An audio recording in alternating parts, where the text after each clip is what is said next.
Olá, tudo bem com vocês? Bom, o vídeo de hoje foi assim um vídeo interessantíssimo de se criar e é também uma dica cultural para quem gosta de filmes. Se trata exatamente de Um Ato de Esperança com Emma Thompson, Stanley Tucci e também por Fionn Whitehead, no papel de um adolescente de 17 anos que se recusa a receber transfusão de sangue por ser um testemunha de Jeová.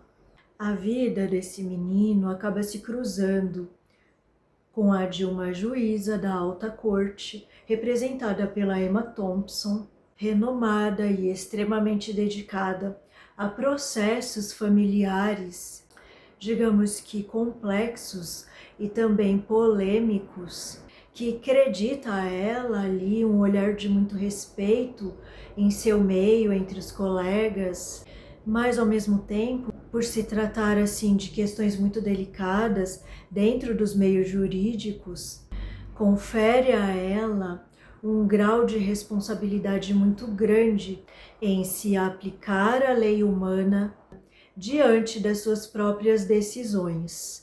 Na minha opinião, é assim um filme que vale a pena ser conferido. É claro que essa questão, de filmes se trata, antes de mais nada, do gosto, de cada pessoa, de cada um. Mas eu diria que só pela atuação da Emma Thompson já valeria demais você conferir. É um daqueles filmes assim de temática de tribunal.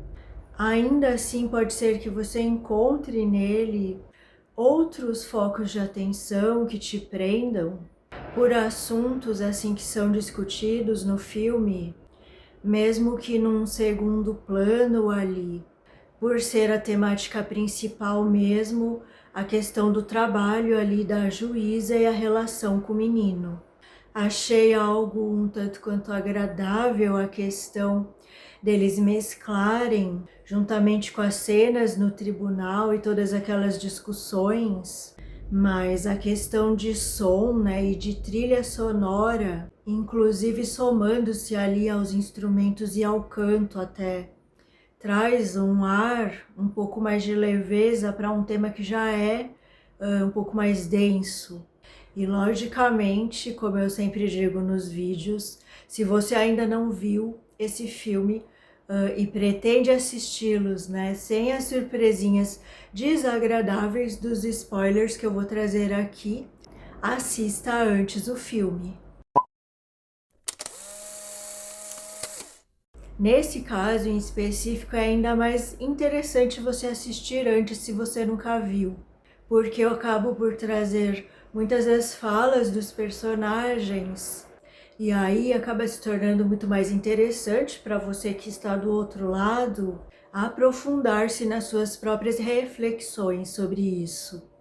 Nessa produção, a Fiona, personagem da Emma Thompson, é uma juíza renomada e totalmente dedicada, aos seus processos de trabalho, e ela é realmente excelente no que faz, cuidadosa com os detalhes, em aprofundar os casos, em perceber os mais diversos vieses ali relacionados, aos requerentes dos processos e a tudo que envolve a eles, contando muitas vezes com a inconformação popular, da própria mídia, principalmente em se tratando de temas tão delicados e ao mesmo tempo tão polêmicos, que normalmente envolvem questões da lei versus o moralismo humano.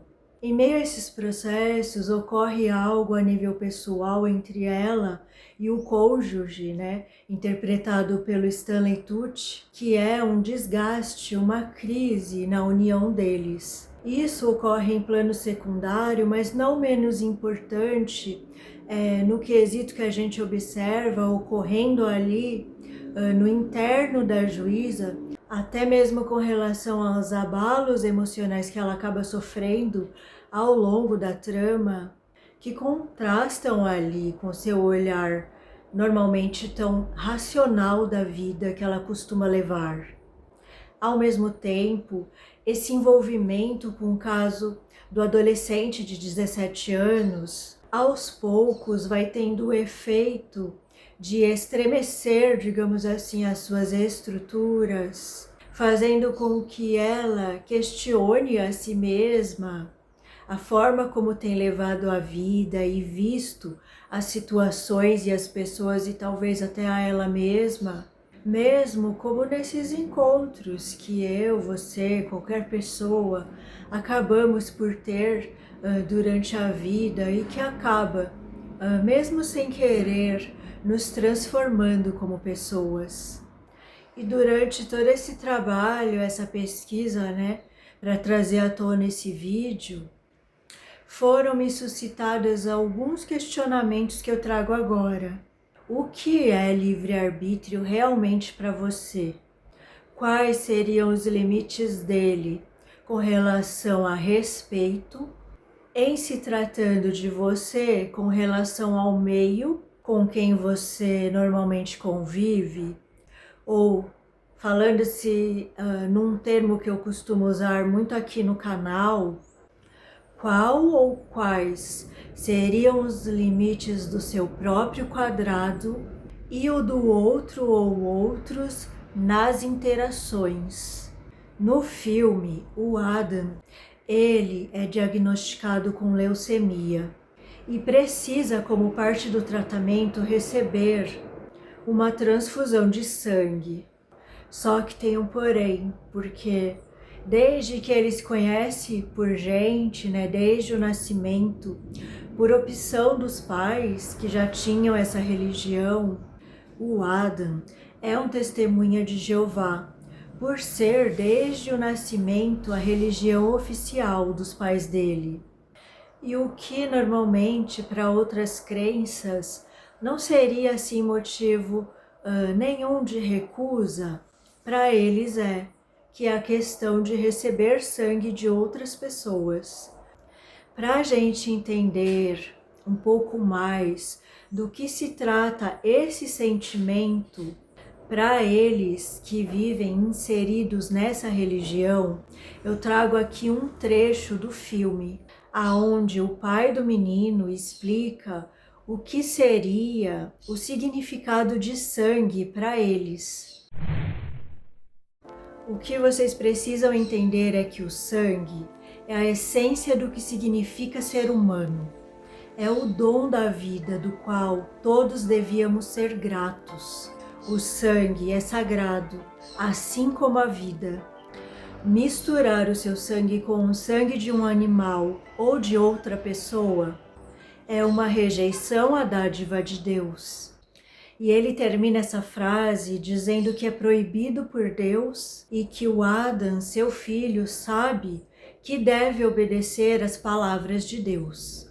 Nossas palavras aqui visam principalmente alcançar o máximo que pudermos essa visão do todo, no sentido de trazer mesmo várias palavras, opiniões, olhares, pontos de vista, que um único tema pode desencadear em pessoas, caminhos, instituições, esta ou aquela, tirando, dentro do possível, o máximo de peso que o julgo da questão isto é certo ou errado acarreta.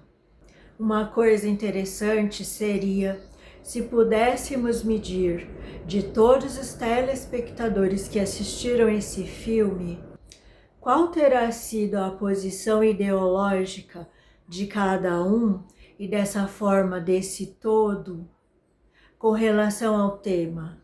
Será que foram contra, a favor, neutros? Não sabemos, né? Mas perceba, são vieses, pontos de vista.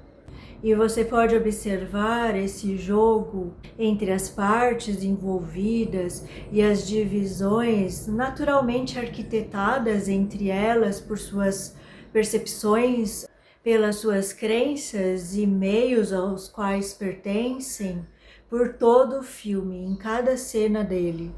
Mas mais que isso, podemos observar essas ocorrências em nós, no individual e no coletivo, por todo o globo azul.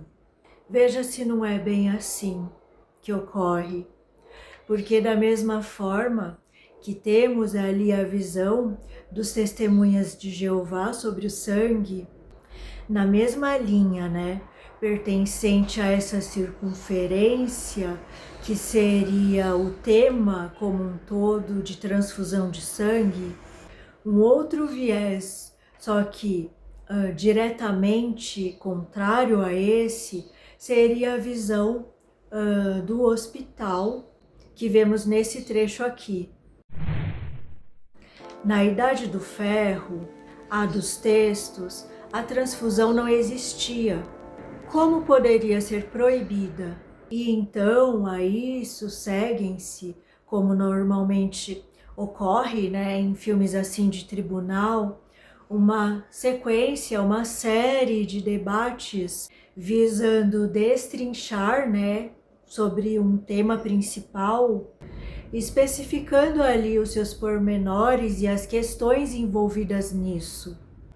Exatamente questionando ali, né, como é muito do viés científico fazer certas regras, dogmas tidas como divinas, mas que por esse viés científico e pelas pesquisas que adentram, seriam consideradas assim como colocações muito maninhas e levadas como absoluto.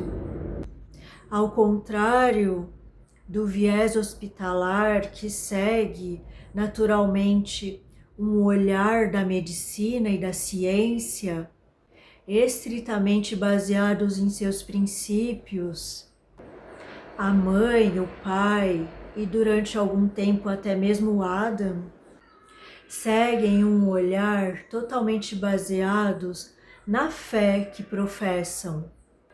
O que não tem como não ser contrário, são como água e óleo, elas não se misturam, porque pelo olhar da fé existem coisas ocultas e não compreendidas previamente, como o próprio Pai diz.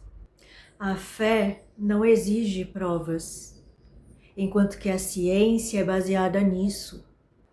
Você verá isso, essa disputa entre vieses diferentes, incansavelmente por todo o filme, porque simplesmente isso está presente em toda a vida. O desafio imenso que cada um de nós tem como consciência única e indivisível aparentemente, é realmente conseguir aprimorar e aprender a arte de tomar conta, primeiramente, de cada um dos nossos próprios quadrados. Saber exatamente o que eu acredito e por quê, mesmo que temporariamente, mesmo que futuramente isso mude, antes de olhar e principalmente interferir de forma significativa no alheio, porque é exatamente esse o caos em que vivemos aqui. Mas vamos agora a um outro eixo interessantíssimo, que é esse estabelecido entre a juíza e o Adam, porque a presença dela mexe com ele num ponto fundamental, que é um segundo viés que nunca imaginei ser possível. Suas dimensões aumentam, se alargam com relação a ideais, a conceitos, a crenças. E justamente essa presença dela na vida dele acusa nele certas falhas, porque simplesmente ele não consegue paralisar o fluxo da vida nele em se enxergar um algo por outro prisma. É necessário uma delicadeza, ao se abordar certos assuntos com crianças, jovens e até mesmo adultos. E jovens, crianças, na maioria das vezes, não têm respaldo pessoal, de vivência, de experiência tão firme, inabaláveis, para lidar, com questões tão contraditórias quanto essa. Por vezes podem abalar suas estruturas, suas certezas que sempre tiveram, de modo que não conseguem ali num primeiro momento voltar a si mesmas. Aquele ponto central que a gente conhece como eu.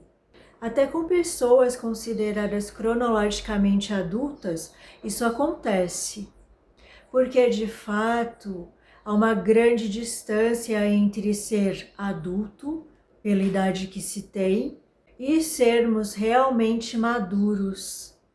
No caso ali deles, ele acaba se envolvendo com ela no quesito dos ideais após o veredito que ela dá.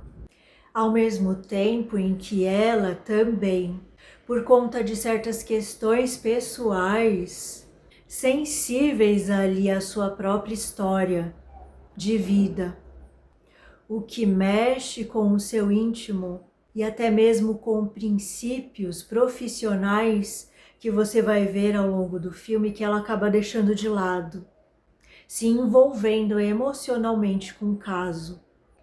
Na verdade, criando um conflito interno ali com ela, nesse relacionamento que se estabelece entre eles. Mas ainda assim, não o suficiente para se dar um apoio básico, humano até, para uma cabeça com potenciais, ideais e filosóficos de vida, ainda tão frágil em si como era o caso do menino.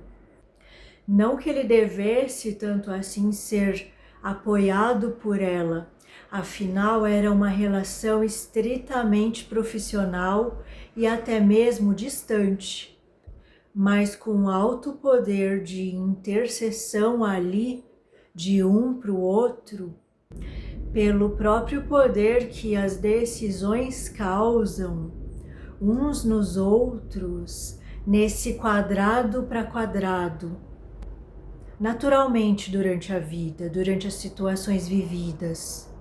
Eis aqui a decisão dela que causa tudo isso. Ele deve ser protegido da sua religião e de si mesmo. Em meu julgamento, a vida dele é mais preciosa que sua dignidade. Ou seja, ela optou pela vida, pelo menos a física dele. Mas salvar a vida de alguém é algo louvável, certo? Será que em todas as instâncias é tão louvável assim?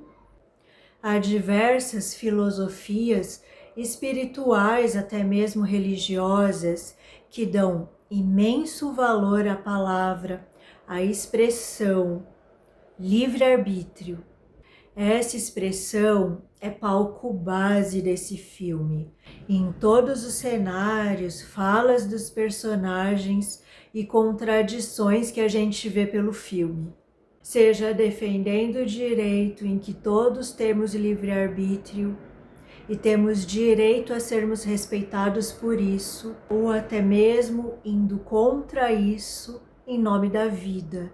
Pegue aí na sua vida várias situações que você possa ter vivido ao longo dela ou viva ainda hoje nesse exato momento. Questões críticas com relação a isso, que te causam, suscitam por dentro enormes crises, problemas, brigas, renúncias. E eu queria trazer aqui nesse momento uma frase da defensora do menino, dos pais, e por que não dizer de toda uma comunidade que é a igreja na vida deles. E ela diz: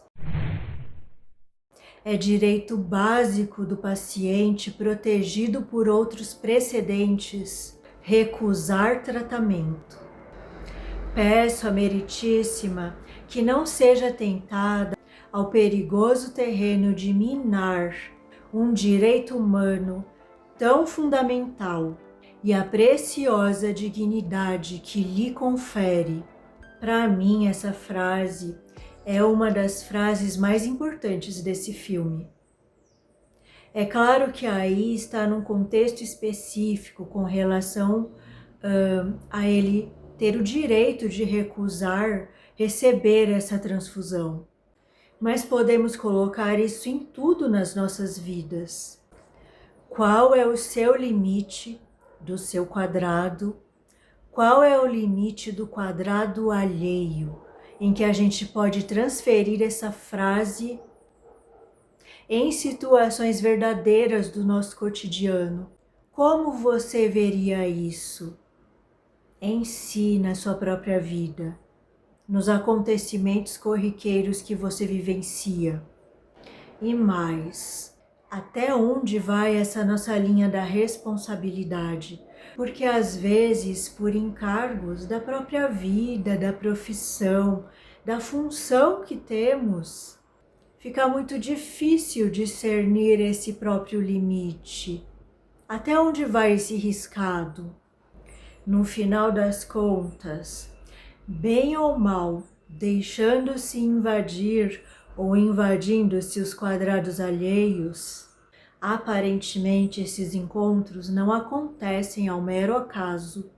Regras, crenças, dogmas pessoais, ao se encontrarem, se interpõem, se sobrepõem, se misturam e renovações ocorrem nesses processos, por muitas vezes até complicados, de interconexões. A gente não consegue não ser influenciado ou não influenciar outros, simplesmente por viver a vida daquele nosso modo muito particular de ser. E um questionamento que deixamos talvez para a posteridade seria: numa sociedade igualitária realmente, nos termos propostos aqui com o tema principal desse vídeo, seriam realmente necessários interventores, como é o caso do papel da juíza no filme? Numa sociedade onde cada um realmente ocupa todo o seu quadrado de forma adequada, haveriam espaços para excessos ou faltas para consigo ou para com os outros? Sabemos que no universo muito humaninho existem as leis seguidas por todas as sociedades, pelo menos é o que prega a cartilha.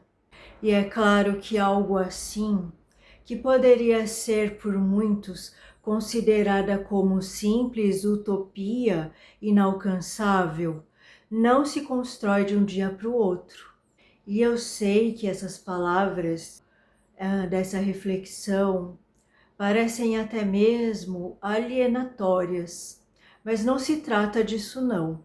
Uma função como essa da juíza está plenamente embasada em leis e ditames que regem o nosso universo social e de boa convivência em sociedade. E com certeza tem o papel de impedir o caos total em que vivemos nos dias atuais. Isso é inegável, é um fato. Mas para enlaçar todas essas informações que jogamos aqui, trago agora um conceito muito divulgado pelo viés espiritualista, que parece mesmo ser a lei seguida por muitos daqueles que a gente conhece em nosso universo espiritualista como guias, mentores, mestres, tutores, ou qualquer outra palavra que você conheça nesse sentido. Isso através daquelas conexões que temos simplesmente pelo universo do sentir, da sensibilidade, de uma intuição, de uma inspiração, ou coisas mais concretas do meio mediúnico, anímico, como questões como clarividência, clareaudiência e qualquer coisa nesse sentido que hoje em dia é muito mais comentado abertamente, mas também questões trazidas por conexões além terra, como é o caso dos contatados, abduzidos, que vemos nas interações mais constantemente, como é o caso dessas pontes com os irmãos estelares, por exemplo. Existe uma premissa que eu deixo em aberto, principalmente nas questões mais específicas, mais nas suas minúcias e pormenores do que cada coisa queira dizer realmente, e que traduz aquele ditado do assim como é em cima é embaixo, assim como dentro é fora e vice-versa, voltando o foco novamente em direção àquela expressão básica de hoje, que é a questão do livre-arbítrio. Não que tenhamos saído dela, porque todo esse vídeo foi baseado nessa premissa, mas você já pode ter ouvido falar, em se tratando de questões como essa, de seres de fora da Terra, de que eles, por uma questão de lei universal, não interfeririam nem sequer uma única vírgula no destino do planeta, no caso a Terra, com raras exceções, na coletividade esta ou aquela, no individual, seja de quem for, sem autorização expressa ou pedido de ajuda. Por essa visão, qual seria o seu olhar sobre a atitude da juíza? Ela invadiu o quadrado alheio? Ou foi justa? Isso não é uma resposta assim tão fácil em se dar e talvez não tenha nem mesmo uma medida justa, absoluta, porque cada um de nós, ao buscar uma resposta para isso, vai se valer de suas próprias perspectivas como ser humano e vivência que teve até hoje, abstendo-se do fato de que ela apenas cumpriu seu dever, sua função como juíza, nesse caso, e em todos os outros que ela tomou à frente. Como saber? Pois pautamos as nossas decisões no que sabemos. E esse sabemos vai muito além dos conhecimentos conscientes que temos. Envolve nosso subconsciente e o inconsciente, e inclusive o inconsciente coletivo no qual estamos todos imersos. A gente sempre busca fazer o melhor, bem ou mal.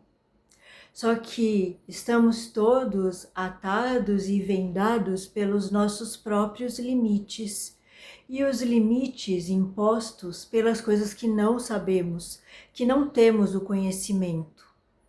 Esse conjunto de variáveis que sabemos e não sabemos nos leva a posturas na nossa própria vida, por vezes na vida do outro, seja consciente ou inconscientemente. E segundo a espiritualidade, ainda existe a questão dos aprendizados que necessitamos e aos quais somos submetidos, querendo ou não, tendo consciência ou não deles inteiramente. Portanto, segundo eles, é realmente preciso buscar uma postura de ponto pacífico diante das situações vividas e das inquietações produzidas por essas vivências e pelo caos que essas convivências nos trazem.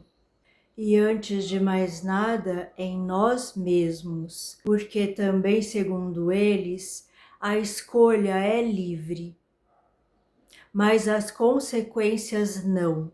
Agora, a exemplo dessa ponte que se configurou entre a juíza e o menino e vice-versa, onde as consequências e reações são moldadas a cada instante para este ou aquele rumo, e isso acontece com todos. Se pudéssemos observar por um veredito de cada caminho ou rumo tomado por nós, das decisões e principalmente aquelas que deram ruim na vida de cada um, talvez apenas perceberíamos o quanto estamos distantes de perceber muitas vezes esse olhar do todo, visível e invisível, dentro das nossas próprias vidas e situações,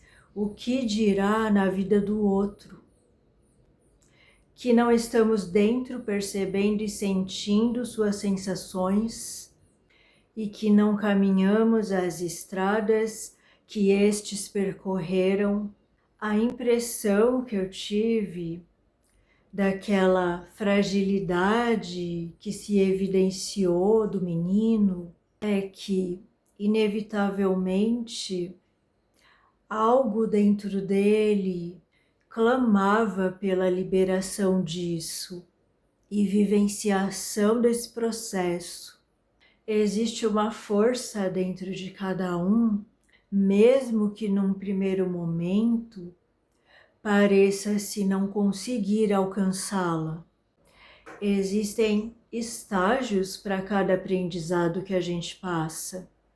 E para quem acredita, esses estágios podem percorrer vidas afora, se repetindo em personagens diversos aquele mesmo enredo, encenando seus dramas por vidas e vidas, até o aperfeiçoamento das qualidades que estão submersas a isso.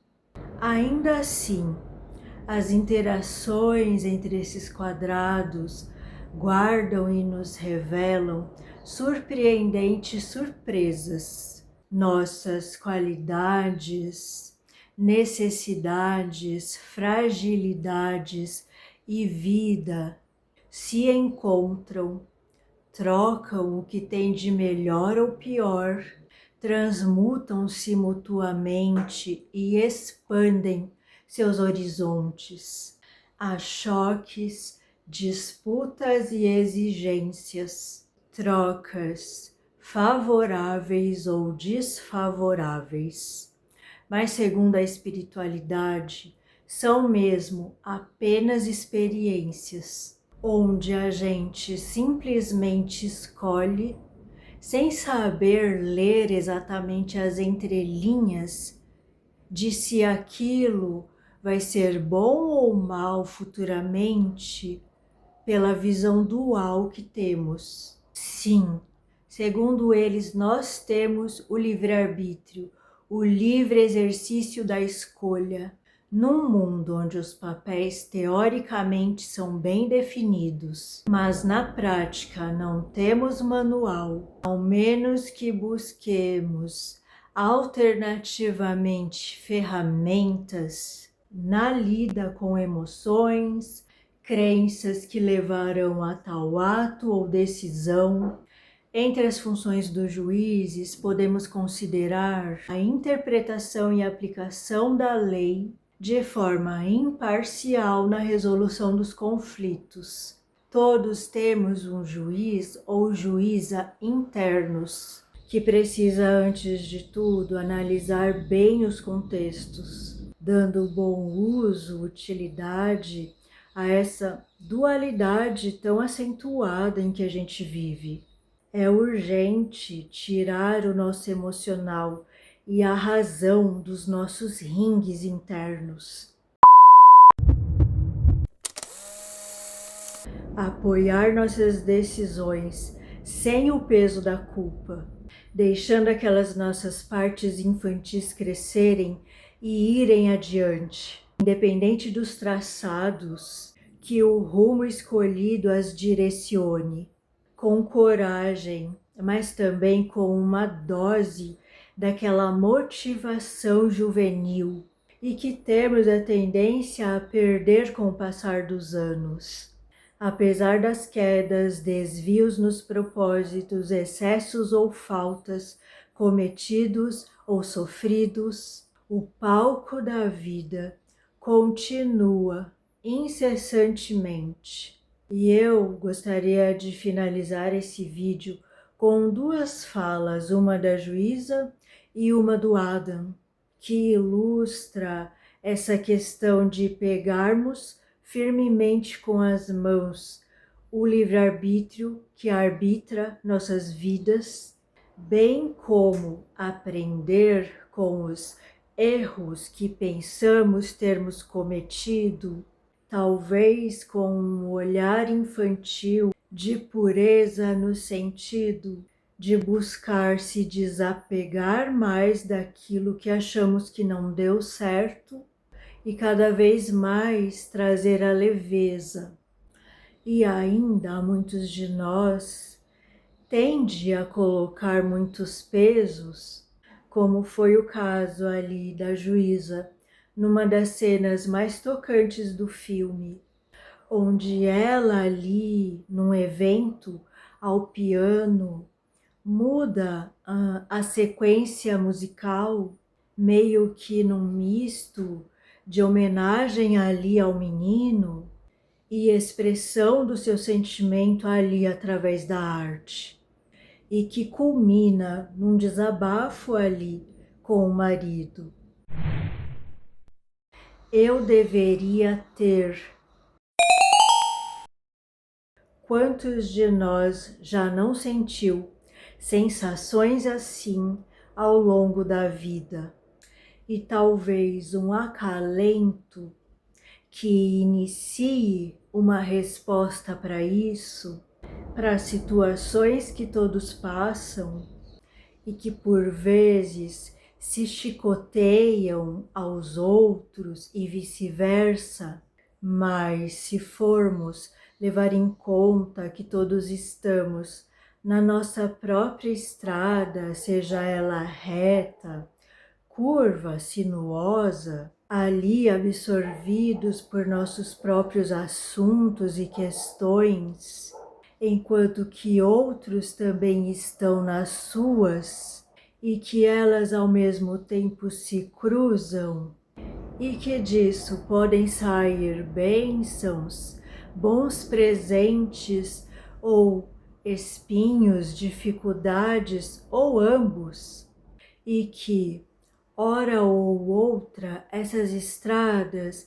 se separam novamente, seguem seu próprio curso, e talvez o destino final de tudo isso não tenhamos plena visão, e o que muitas vezes a gente enxerga é apenas o imediatamente superficial de tudo isso. Talvez consigamos, de uma forma verdadeira, deixar com o outro o que é do outro, desenvolvendo assim a minuciosa percepção do que realmente, de tudo aquilo que realmente nos compete. E eu finalizo aqui esse vídeo com a frase do Adam, que acho que está em pé de igualdade ali com uma das frases que eu citei anteriormente, que foi, né, uma das defesas aos ideais da igreja com relação a livre-arbítrio, e que com certeza a hora que nós soubermos realmente trazer para a prática essa teoria dessas duas frases, a gente com certeza vai se sentir estando num mundo melhor. Minha escolha Até o próximo vídeo.